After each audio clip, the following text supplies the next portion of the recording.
तो आज हम देखेंगे रासायनिक अभिक्रिया की विशेषता।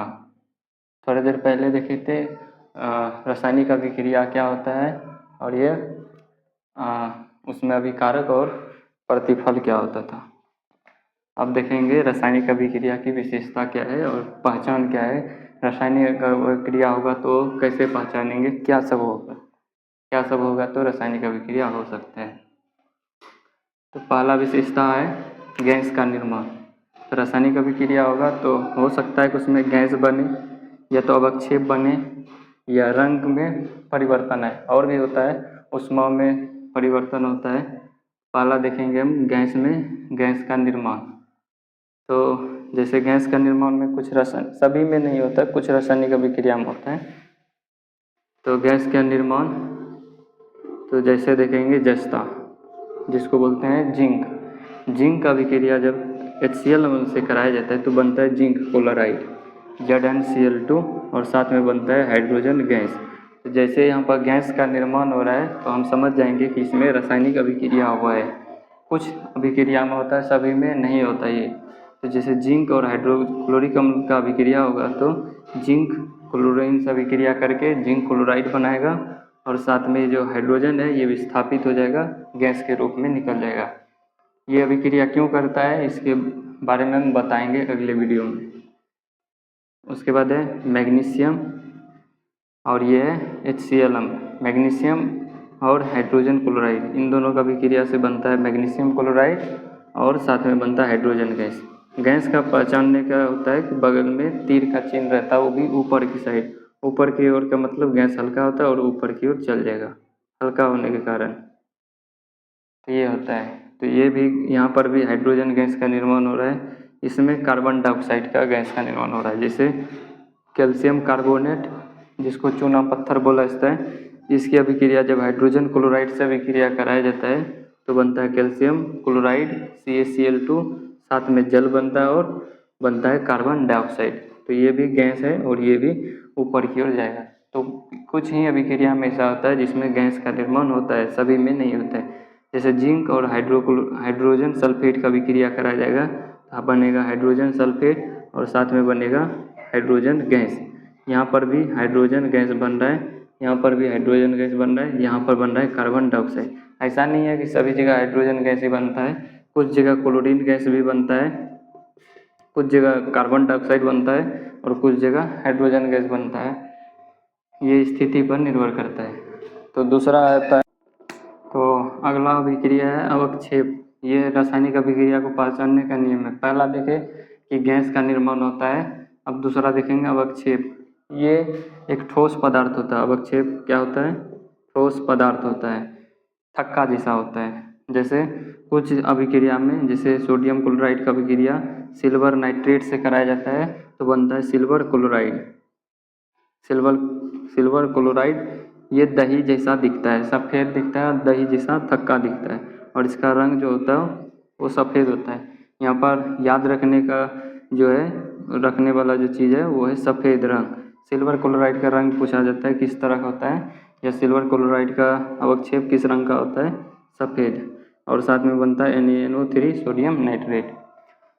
उसी तरह बेरियम क्लोराइड का अभिक्रिया जब सोडियम सल्फेट से कराया जाता है तो बनता है बेरियम सल्फेट और इसका रंग भी सफ़ेद ही होता है। इसमें कलर बहुत ही ज़्यादा इम्पोर्टेंट है, कलर को याद रखना है। बेरियम सल्फेट का रंग सफ़ेद होता है और ये बनता है साथ में 2NaCl, 2 सोडियम क्लोराइड बनता है। यहाँ पर बेरियम ऐसा भी पूछ लिया जाता है कि बेरियम क्लोराइड की अभिक्रिया जब सोडियम सल्फेट से कराया जाता है तो अवक्षेप में किस रंग का प्राप्त होता है? तो बेरियम सल्फेट का अवक्षेप सफ़ेद रंग का होता है। यहाँ पर भी पूछ सकता है सोडियम क्लोराइड की अभिक्रिया जब सिल्वर नाइट्रेट से कराया जाता है तो किस कलर का अवक्षेप प्राप्त होता है? सफ़ेद कलर का। या ऐसा पूछ देगा अवक्षेप के रूप में क्या प्राप्त होता है? तो सिल्वर क्लोराइड AgCl। यहाँ पर 2 हो जाएगा AgCl2। यहाँ पर बेरियम सल्फेट है तो ये भी। उसके बाद कॉपर सल्फेट इसका रंग होता है नीला। कैसा रंग होता है? नीला। और ये हाइड्रोजन सल्फाइड, तो कॉपर सल्फेट की अभिक्रिया हाइड्रोजन सल्फाइड से कराने पर कॉपर सल्फाइड बनता है और इसका रंग होता है काला।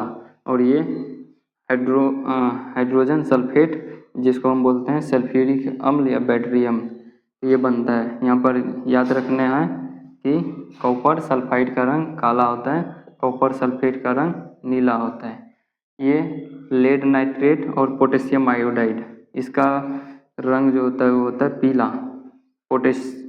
लेड आयोडाइड, इसको पढ़ा जाता है लेड आयोडाइड। लेड आयोडाइड का कलर किस कलर का होता है? पीला कलर का होता है। लेड नाइट्रेट अभिक्रिया करेगा पोटेशियम आयोडाइड से। तो ये कुछ तरह का अभिक्रिया होता है जिसमें अवक्षेप बनता है। अवक्षेप का जो चिन्ह होता है वो उल्टा तीर होता है, यानी नीचे की ओर, और जो गैस होता है वो उल्टा। अवक्षेप भारी होता है इसलिए इसका चिन्ह नीचे की ओर होता है, गैस हल्का होता है इसलिए इसका चिन्ह ऊपर की ओर होता है। जरूरी नहीं कि सभी समीकरण में ऐसा करके दिया ही रहता है, ये अपने से पहचानना पड़ता है ये होगा कौन। तो ये याद ही रखने वाला चीज़ होता है, क्योंकि प्रैक्टिकल तो बुक पर होता नहीं है। तो AgCl2 जो होता है इसका सफ़ेद अवक्षेप प्राप्त होता है, बेरियम सल्फेट का सफ़ेद मिलता है, कॉपर सल्फाइड का काला मिलता है और लेड आयोडाइड का पीला मिलता है। इसको याद कर लेना है। और ये कॉपर सल्फेट इसका नीला होता है। तो ये गैस वाला देख लिए, गैस एक तरह का गैस का निर्माण होगा तो भी रासायनिक अभिक्रिया होगा, अवक्षेप बनेगा तो भी रासायनिक अभिक्रिया हो सकता है। दोनों में से कोई हो सकता है, या तो साथ साथ गैस निकल जाए या तो अवक्षेप बन जाए, या तो कभी गैस बनेगा या तो कभी अवक्षेप बनेगा। ये अभिक्रिया में कुछ रूल होता है कि हो सकता है। उसके बाद तीसरा रूल क्या है कि रंग में बदलाव होगा। जरूरी नहीं कि सभी रूल एक साथ लगे, जैसे गैस भी बन रहा होगा अवक्षेप भी बनेगा रंग परिवर्तन, ऐसा नहीं होता है। किसी किसी अभिक्रिया में सिर्फ गैस निकलेगा, किसी में सिर्फ अवक्षेप बनेगा, किसी किसी में सिर्फ उसका कलर चेंज हो जाएगा। जैसे कॉपर सल्फेट, अभी इसका रंग बताए थे, यहाँ पर होता है नीला, तो ये भी नीला ही होता है। कॉपर सल्फेट में जब लोहा की अभिक्रिया कराया जाता है तो उसका रंग चेंज हो जाता है और वो बन जाता है हरा। कॉपर सल्फेट की अभिक्रिया जब लोहे से कराई जाती है तो उसका रंग हरा हो जाता है। ये FeSO4, या फिर ऐसा भी पूछ देता है कि फेरस सल्फेट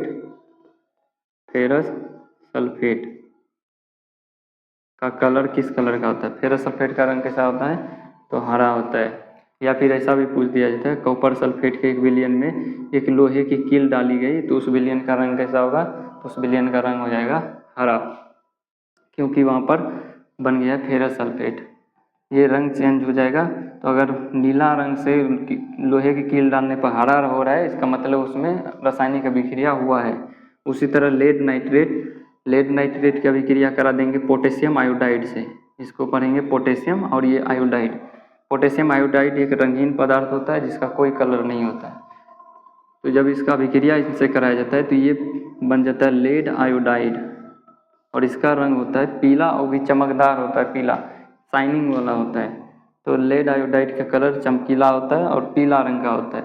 तो लेड नाइट्रेट की अभिक्रिया जब पोटेशियम आयोडाइड से कराई जाती है तो पीला रंग का चमकीला रंग का पदार्थ बनता है। तो लेड आयोडाइड पीला बन गया, पोटेशियम आयोडाइड रंगीन था। तो ये सब याद रखना है। जैसे कभी कभी पूछ दिया जाता है पोटेशियम आयोडाइड का रंग किस तरह का होता है, तो रंगीन होता है, कोई कलर नहीं होता है। या फिर ऐसा पूछ देता है कि लेड आयोडाइड का कलर कैसा होता है, तो पीला होता है और शाइनिंग वाला होता है। उसी तरह सिल्वर क्लोराइड, सिल्वर चांदी सफ़ेद दिखता है तो सफ़ेद ही कलर का होता है। जब इसको सनलाइट में रखा जाता है, यानी सूर्य के प्रकाश में रखा जाता है, तो ये कुछ देर के बाद हो जाता है, सिर्फ सिल्वर बचता है और क्लोरीन गैस इनसे मुक्त हो जाता है। सूर्य के प्रकाश में क्लोरीन गैस मुक्त हो जाता है, यानी कि इससे विभक्त होकर अलग हो जाता है और सिल्वर बन जाता है धूसर कलर का। तो यहाँ पर भी सफ़ेद से ये हो गया धूसर, ग्रे कलर का, इसका रंग उड़ जाता है और ये धूसर जैसा दिखने लगता है। तो ये भी एक रासायनिक अभिक्रिया का पहचान हुआ कि रंग में परिवर्तन हो रहा है। इसका मतलब यानी सिल्वर क्लोराइड का रंग अगर धूसर हो रहा है, इसका मतलब वहाँ पर रासायनिक अभिक्रिया हुआ है।